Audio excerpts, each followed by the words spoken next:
In the summer of 1945, the Manhattan Project achieves its aim. 3, 2, 1. There can be no peace in the world until the military power of Japan is destroyed. In 1945, atomic bombs were dropped on the Japanese cities of Hiroshima and Nagasaki. This is how, ladies and gentlemen, America got Japan to surrender and the World War came to an end with the death of Hitler. Now, as soon as the war ended, most people thought that the US Army would disband, soldiers would go back home, and US would downsize their defense investment. But unfortunately now, America had one big problem.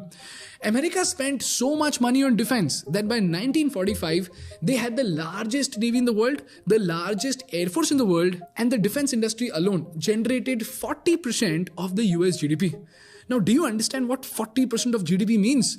The US economy was so dependent on defense production that 17 million Americans, almost 13% of America's entire population, was dependent only on war material production. So when 17 million Americans were fed by war machines, peace wasn't an option. It was a threat to their paycheck.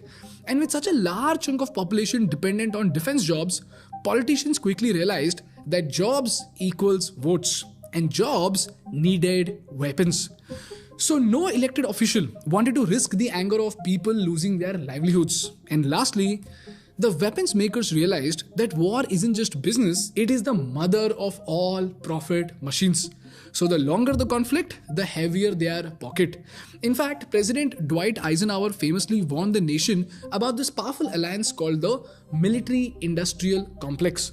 This complex is essentially a circle of influence in America where defense companies fund politicians' campaigns, politicians approve bigger military budgets in return, so the Pentagon awards lucrative contracts back to those companies, and retired generals join these companies to eventually influence the American government again. And this cycle continues and keeps growing stronger with each passing year. And this was very evident in the post-World War period.